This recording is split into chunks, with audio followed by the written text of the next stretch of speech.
So this is part 2 of the SY85 restoration, but before we move forward, here are the parish notices. If you want to subscribe to the channel, please hit that subscribe icon. If you want to be notified when the channel publishes new content, hit the bell icon. If you want to support the video production of the channel and the channel in general, please head over to Patreon. That's www.patreon.com/TheMusicTechGuyUK. The address will be down here somewhere. Now to the video. So during part 1, we went into the SY85 and we did an initial view of what was wrong with it. And I identified several parts I needed to order. So those parts have started to arrive now. So the first part that has arrived is this part here, which has come from Germany. And that is the brand new power switch. So this video is all about fitting this component into this particular machine. So I'm not going to repeat what I did in part 1 in terms of taking it all to pieces, because you saw me do that, so there's no point in repeating that. So I've actually taken all the screws out already. So we take that out and off comes the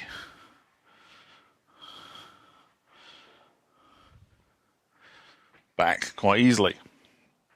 Now we're into this area here, which is where the transformer is. Now the transformer, actually, when you take the screws off of the synthesizer, these are actually attached to the main back plate here. So the transformer is actually bolted to the underside of the synthesizer. So when you've undone them all, it's actually relatively simple to get it out. You need a pair of long nose pliers, and what you need to do is gently pull out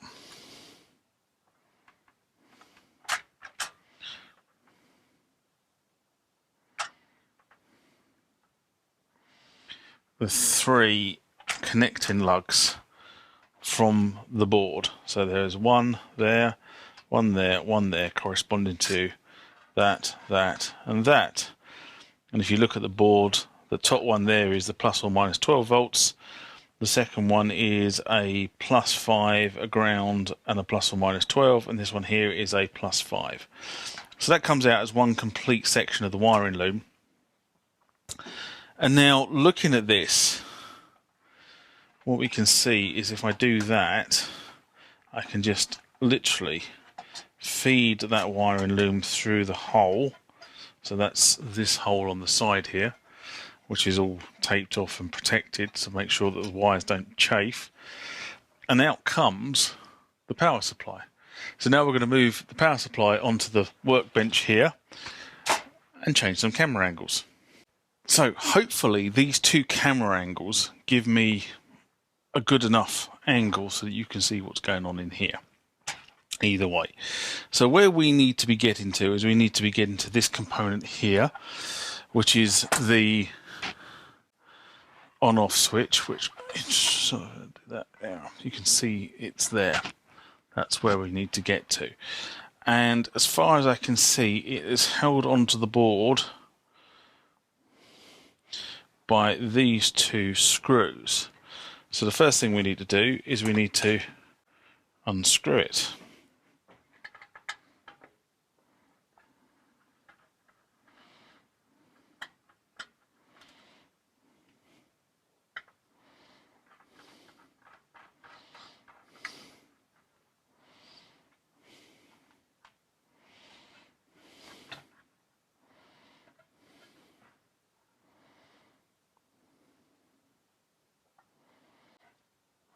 Now it looks like, if you can see this, somebody's already been in here, because that board is broken and it's broken there as well. So we're going to have to be careful on how we get this out. But in order to repair this, we are going to have to lift that board out of this metal enclosure, which means that we need to undo these 2 screws here.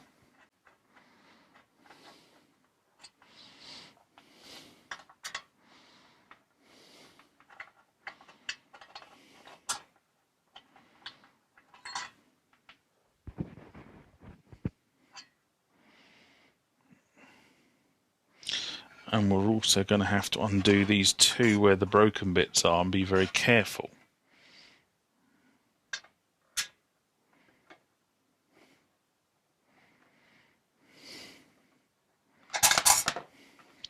Butterfingers.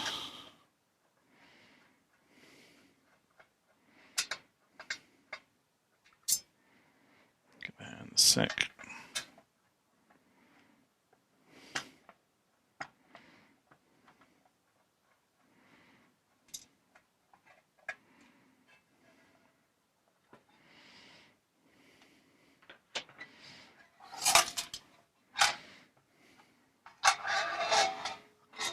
Yeah, as I suspected. So this is where someone has botched it before.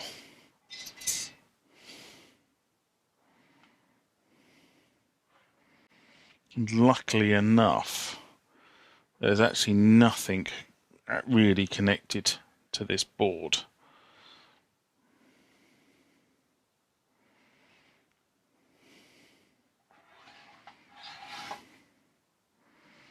So I'm going to put the board down like so. Now I've got to work out what we're going to do with this, which is the broken bit. I will go away and have a quick think about this. So after having a think about this, what I'm going to do is, because there is nothing connected, there's no tracks broken per se, apart from the sort of the earth-in track, which is here.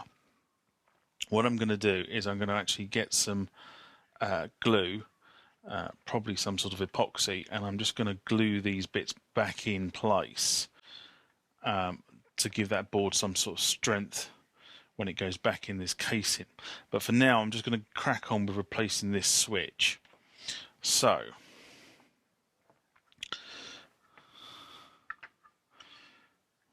what we need is to switch on the soldering iron.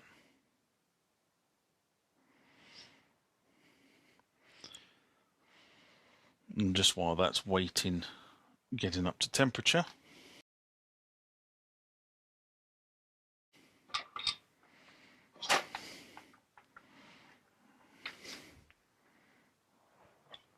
my trusty solder sucker.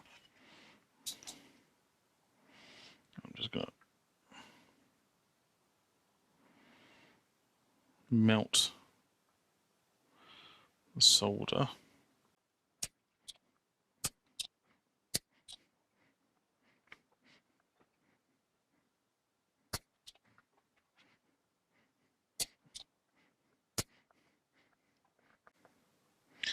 There is a lot of solder on this joint.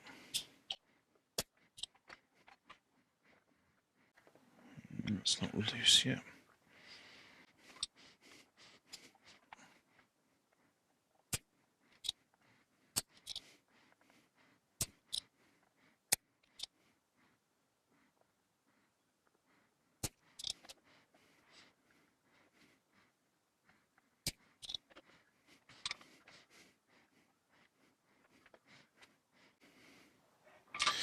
And we further have to take these two out, which are the actual contacts.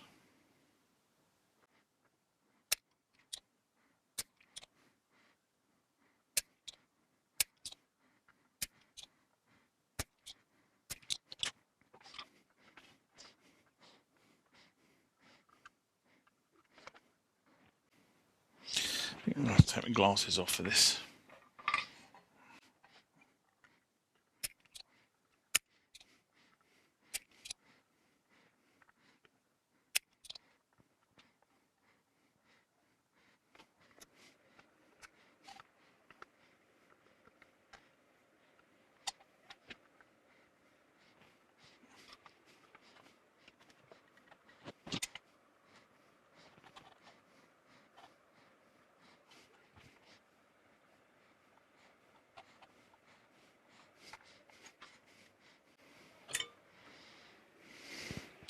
There we have, the old one has come out.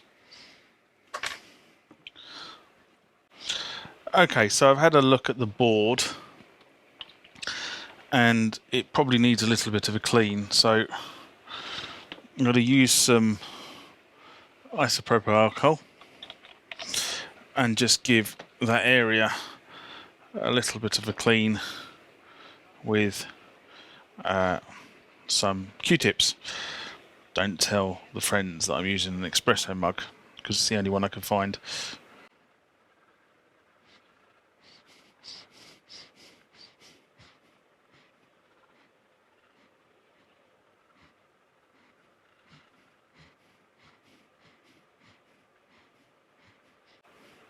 And rather than you watch me do this, I'm going to pause the video and come back when I'm finished.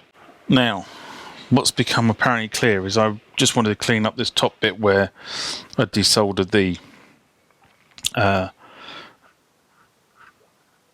switch from, which is there. But as you can see, if I bring this up to the camera, there is a hairline crack that runs across here, which has only just become apparent.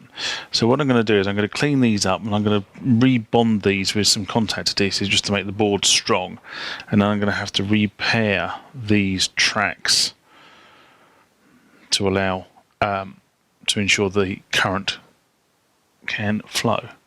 So I don't know whether you can see that.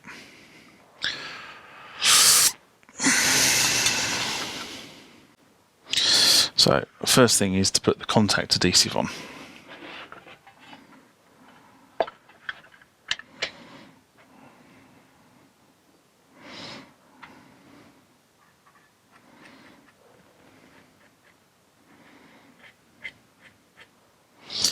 First thing I'm doing here is I'm just cleaning the joints to make sure they're very, very clean.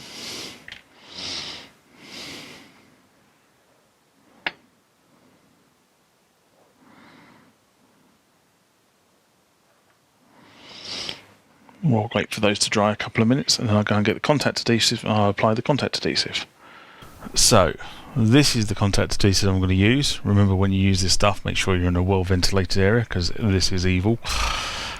And I'm going to use a piece of earthen wire just as a spreader.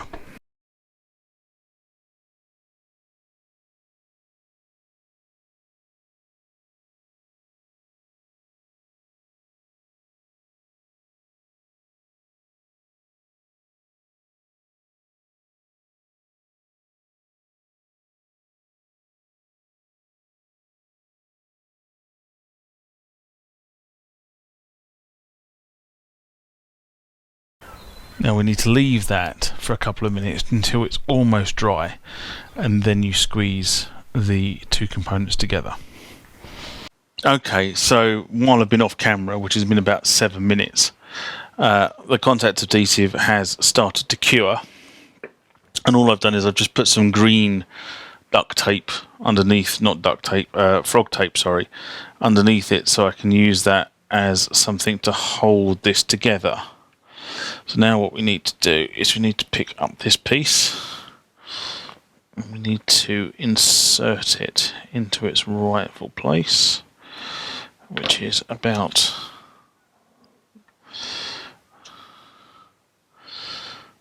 there.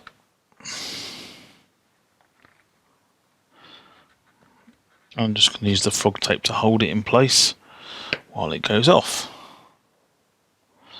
This one as well needs to go in about there.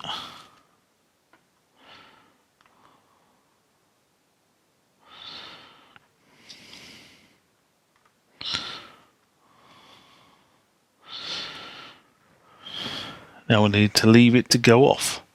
So yesterday we left the board with the epoxy contact adhesive. Sorry, contact adhesive is not epoxy, but leave that to dry overnight. So I've left it to dry overnight. So this is the first time I'm taking off the tape I just put on there to hold it in place.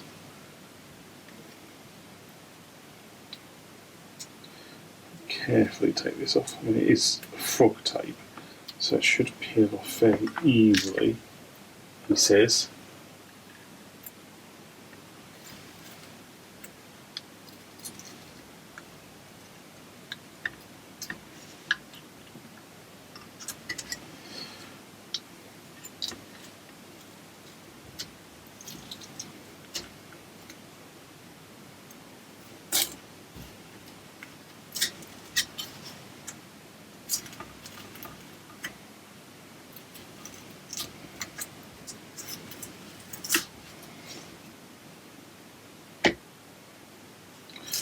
So, out of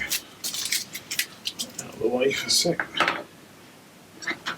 As you can see, the contact adhesive has gone off and made some fairly solid joints with a bit of luck in there and in there. I'm not really worried about the contact, the tracks here. I'm really worried about like giving these two areas here somewhere to make contact and lie properly on these locator lugs that you can see here. So the idea is that all I wanted was that to be properly seated in there, so the board is not put under strain. So if we go back to the back of the board, and as I saw yesterday, there is a crack that has appeared. Let's move that right up to the camera. Can you see that? I need to move me out of the way. There you go.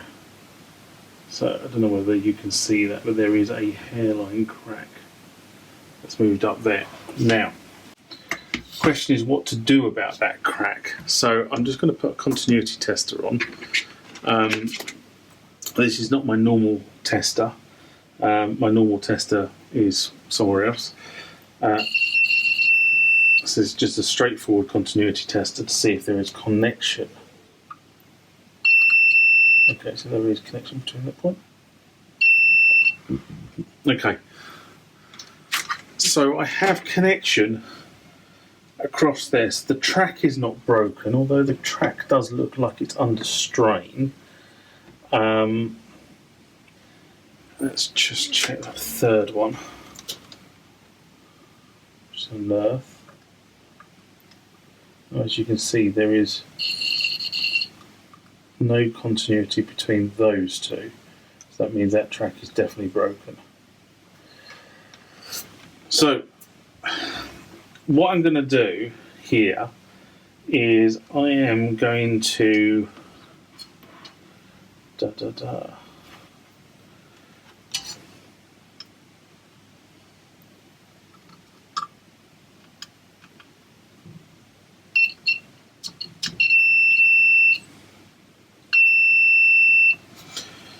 I don't need to do anything on that side. I am going to have to do something there. So, here is what we're going to do. Boom. So, looking at the board, I'll do that to the camera. I'm sure you can see that. But that is the fuse, and this board is 1.25 amps at 250 volts. And looking at this, those cracks on the board are post transformer, which means there'll be lower voltage. So I should be able to get away with some fairly thin wire on this. So these are the tracks for the transformers, that one and that one. So I should be able to get away with some fairly low voltage wire there. So I just went for a look for some cable. I found some 3-core flex. So that's a live, a neutral and an earth, which should be amply right sized for this particular job. So I'm just going to cut this cable up. I'm not going to bother you with that on camera. Okay, so I'm going to use this piece of flex to fix this board.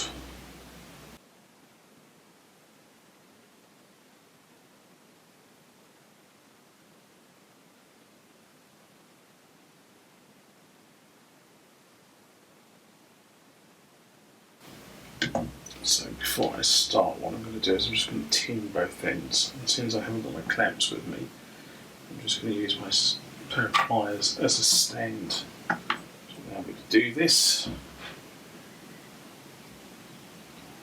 The reason why you tin both ends is just so that it makes better contact with the board. Just like that.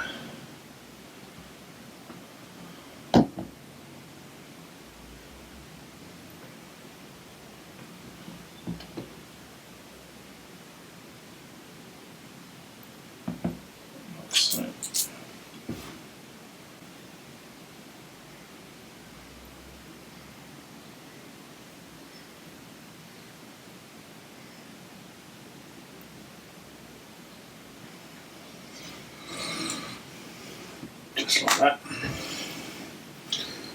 Now this is where I need to take my glasses off to do this onto the board. So I'm going to use my long nose pliers so I can hold this. And what I will do is I will hold it right at the end.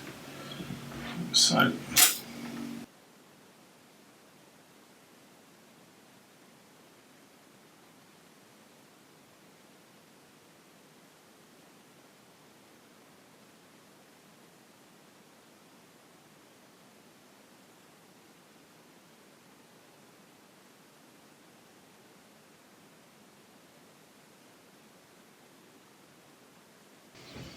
now, with a bit of luck, I now put my continuity meter across that gap.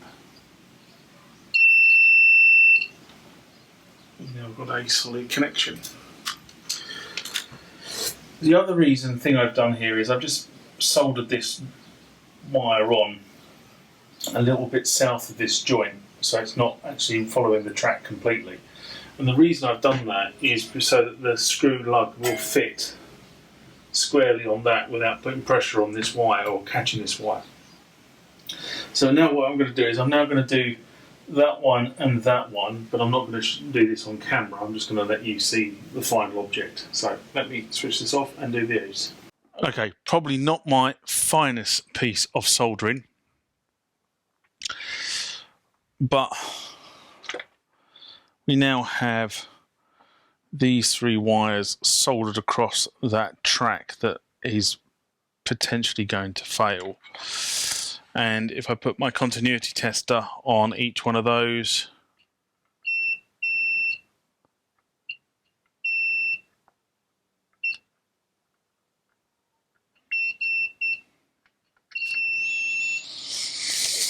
we have continuity. So now I can do the job that actually took the power supply out to do in the first place, which is put in the new switch. So there's the new switch. Now this is subtly different to the old switch. So you notice that the old switch has these two locator lugs on it, and the new one doesn't. It just has two. But that shouldn't really affect what's going on, because those two locator lugs effectively went onto the earthing strip anyway, around the side of the board. So what we need to do is we need to locate this into position, like so.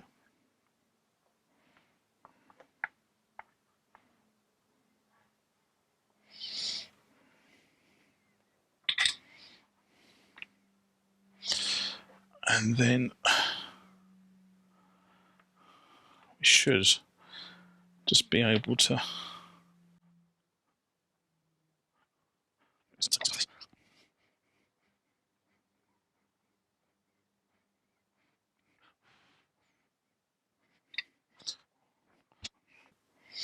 again, let's just get my continuity tester. So there should be no continuity at the moment, which is correct. If I press the switch in,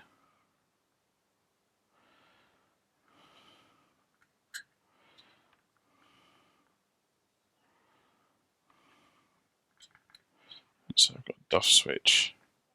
Oh, turn the power off.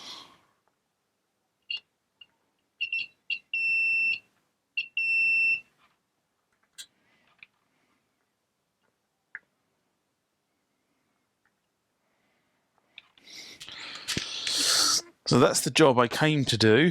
I've had to repair the board in the meantime, so that took us 24 hours. Just need to take the contact adhesive out of there. And now we can start reassembling this board back into this, and then back into the synthesizer, which is just off camera. So let's get rid of that, and that, and soldering iron can go off for now. So, reassembling process.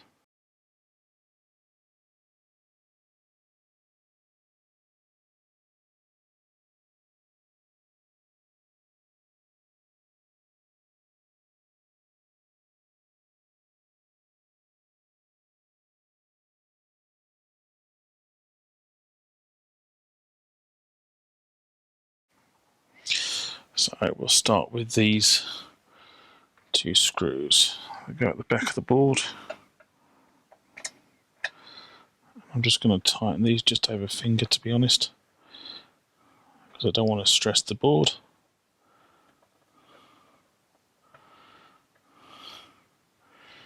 Just like that. And then this one goes in.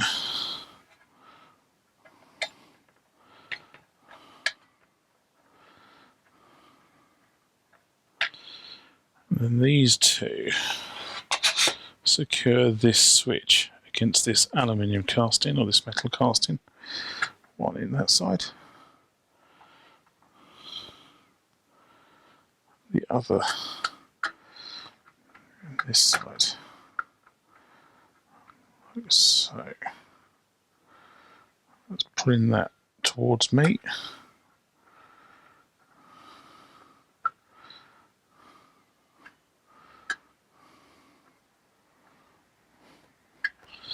So now I'm just going to give these a little more tightness. Don't want to give them too much because obviously I don't want to stress this joint that I've put in there. But there you go. That's that back in place, in the right place. Now, next piece of the puzzle. Move some stuff out of the way.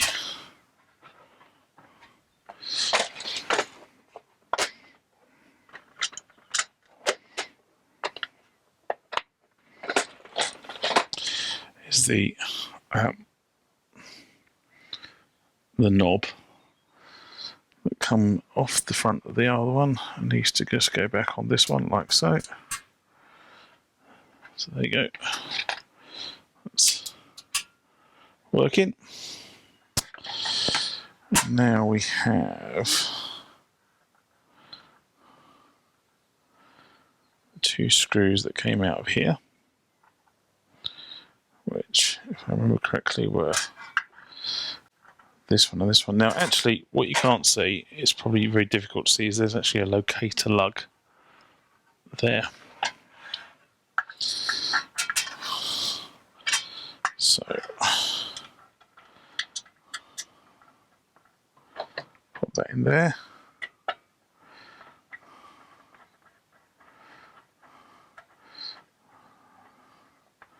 Just over a finger. And we put that one in there.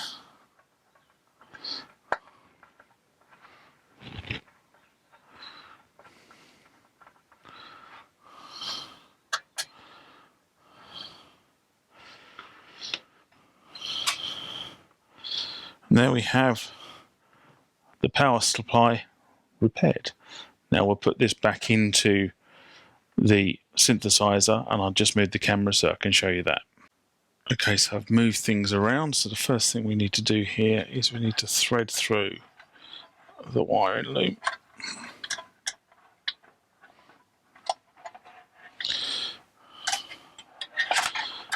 Just goes in quite easily like so.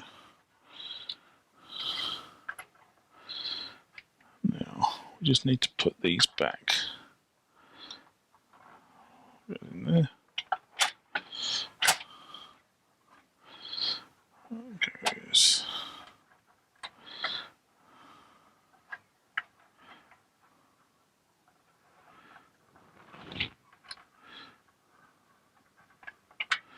So this little one goes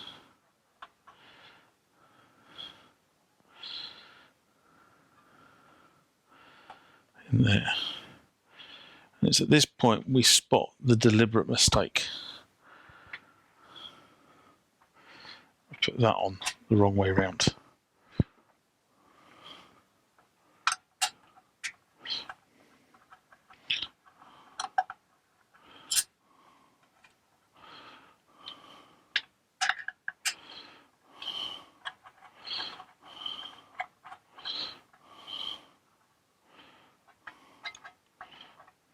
I can't put that on the wrong way around. What am I talking about?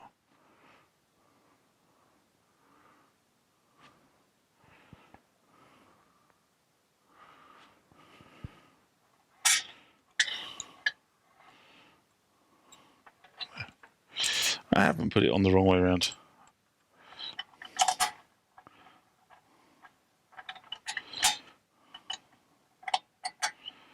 Here's a little tip. If you get a screw that won't locate itself properly in the hole, sometimes just winding the screw backwards will locate it into the thread. Now that one's not playing ball at the moment, I don't know why. Let's just...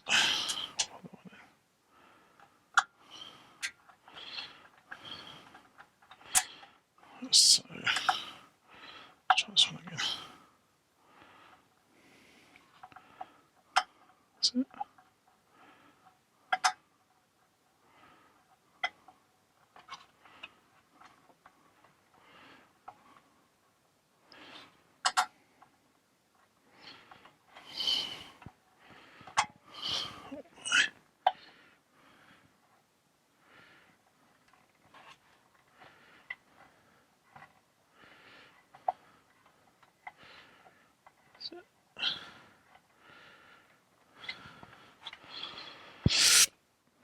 So that's the power supply and the power switch sorted. Now this just needs to move forward, like so.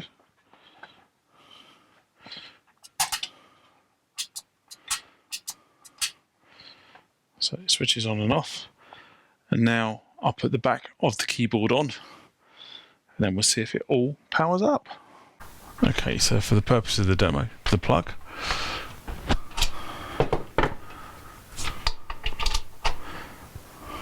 And look at that. The synth powers up and it switches off as well. So I think the power supply is completed. Next job, the disk drive.